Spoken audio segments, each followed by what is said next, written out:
Well, good afternoon, folks. I've been pretty flat out today, I would say. Managed to do some scenery that you can see in the back there, and just halfway through those. I bought the trees separately, but I thought I'd spruce them up by basing them on CDs, and I've made a texture paste for them, which is similar to what I was doing this morning, but I've added sand into that one, and messed around a little bit with the mixture. I was adding some black, I think it's actually airbrush primer that I don't really like to use for brushing onto miniatures. I find it a bit too thin, but absolutely perfect for blending into the rest of the mixture. So this is the commission for Graham. These are the 7 Years War Grenadiers, and I've managed to peel off some purple tufts for this one, almost like lavender. I'm not sure if they have all that much of that in North America, but I know there's plenty of it here in Pembrokeshire, but I'm sure there's some lavender out and about in the fields. And yeah, really happy with these. They're quite old models, old style models, but they look quite nice ranked up together like this. Particularly happy with the command stand. There's no flag bearer, but there is a drummer and officer. Just get him on some white card. And yeah, so you can see the sort of old style, especially around the faces. But I really like them. They're going off in the post now. Either tonight, if I can pop over to the post office, or perhaps tomorrow. As always in the countryside, it's not a matter of just nipping down to the shop, like down the road. It's always a bit of a trek to get anywhere. Our village doesn't have any shop or anything. I think there used to be one years and years ago, and we had a school here as well, but then everything gets consolidated over the years, and the primary school that all the kids go to, and the one I went to was you had to sort of drive 2 miles to it, or more for some people. And then secondary school, some people had to come from the south of the county, and that was proper, I think, 2 hour drive into school. A bit of a nightmare for people. And yeah, it's just village life, I suppose.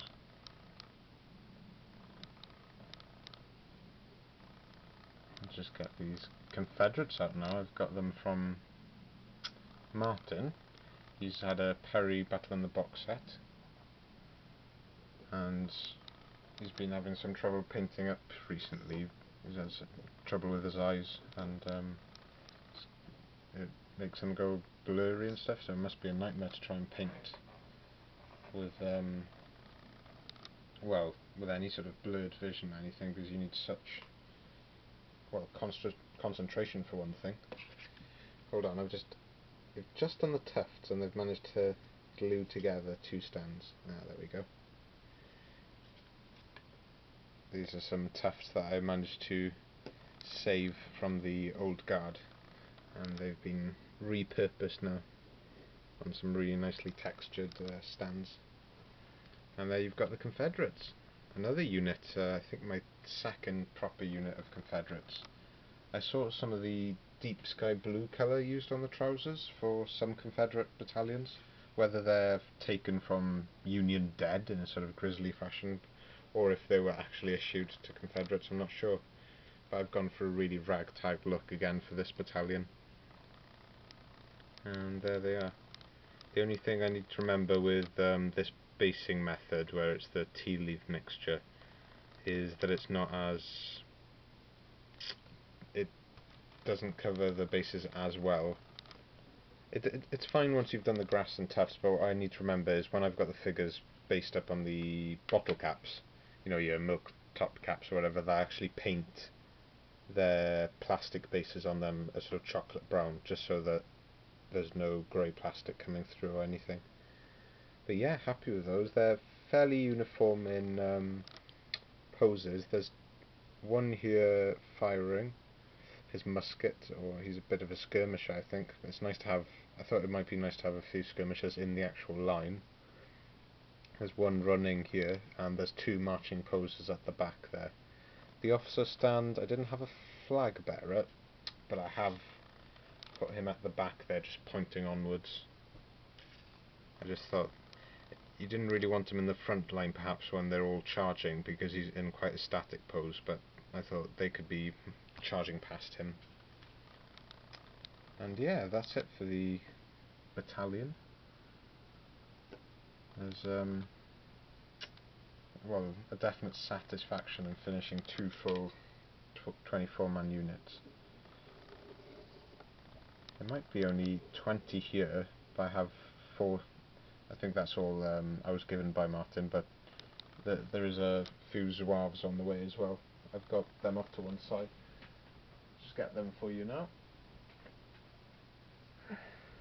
I've got these 2, and another 2 off to the side there. That's just a stand of Zouaves to add to Martin's current collection. There's one guy there with a head swap. I didn't have a Zouave body for him, but I wanted to make a full stand of Zouaves, so I've just put him, I'll either tuck him in the back, or he can perhaps be someone who's in a bit of a ragtag uniform. But yeah, I really like these. The red is, I've settled on for them, is quite nice. It's half cavalry brown by Vallejo and half flat red, and it comes to a very smooth colour. This is before adding any wash to it. I don't know how the colour comes up on a camera. I've been messing around with the settings of the camera, and I can never get it to look, well, it's so different to seeing them in person. Like when I was sending pictures of the 7 Years War Grenadiers commission to Graham, the picture looked really, how would you say, washed out, yeah, very grey. I've actually chosen a camera setting which has got quite a lot of warmth, so I don't know if that's any good. There's like 3 day white fluorescent settings on this one, so, and they're all fairly different, so I'm never sure which one to use. I actually use a day white light, but I'm not sure within that what it is classified as. I don't think it makes too much of a difference, but yeah, it's always different when you see miniatures in person, the colour and everything like that. At least you get an idea, I suppose. But yeah, what to do next? That is the question. I've finished that stand of Zouaves for Martin. There's also an artillery piece that's yet to be assembled. That's also to go in the commission. It's a Confederate piece. I really like how many barrel options there are there. I think you've got more modern artillery pieces. Have you got? Is it called Armstrong gun maybe? And then there's the older Napoleonic era cannons as well for the Confederates. And this is a piece I've been building up on the side. CD base, two boulders there, and a well, what's left of a Churchill turret. If I had more bits, I would have added some bits of track and things, but I thought that could be a bit of a smashed up Churchill on the side of the road. I've added some chips and things to the plastic, so hopefully that'll come through once I've brushed on the primer and things. I think I'll just use some like a dark green. You can do Russian uniform World War II for the British tanks. I think that it's a slightly different shade of green to the US one. It's always a bit of a conundrum, but I don't think it matters all that much for the ruined Churchill. I've really got the bolt action bug at the moment, the World War II bug. I've been reading. Ooh, that is something I can add into this video so that it's has a bit of heft to it, if I can find the book at all. Aha! That's very unprofessional of me to sort of scout around the room to find this, but there we go. A bit of a mini book review at the end. Anthony Beevor's Arnhem, that's just come out recently, and well, one of the best reads I've had in a while, I must say. really, really good. The maps really help to refer back, and everything in my mind was a bit off just after watching the film and things. And I would say I've done light reading on Arnhem before. I had a grip of, I knew what the operation was about, but only in the sort of broader context of the war. I didn't know the nitty-gritty details, and this book definitely fleshes that out. I would say it's a must-buy for the sort of World War II enthusiast. He really covers everything meticulously, and what is really nice about it is that he covers the human aspect of the operation.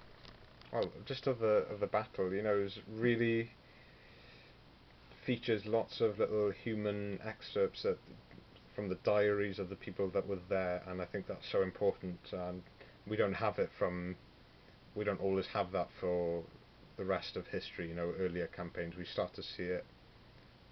Well, officers' diaries and things in the Seven Years' War, then the Napoleonic Wars. I've read some good things from that, but it can be few and far between. Anthony Beevor's successfully compiled, you know, all of the little bits that he's been able to pull out from various archives and diaries and books of the people that were actually there, and it's just absolutely masterful piece of history writing. I've really got to say that. That is definitely a must buy, and it's going right next to Stalingrad, D-Day and Berlin, all on the bookshelf. Highly recommended. I should probably do some more book reviews, but maybe as separate things, and I will write some notes as well. But yeah, I'm really, really highly regard Anthony Beevor. I think he's really up there, perhaps #1 for me for World War II at least. And yeah, I'll probably leave it there for now, folks, running up to 12 minutes now. But I hope you're all keeping well, and take care. Ta-da.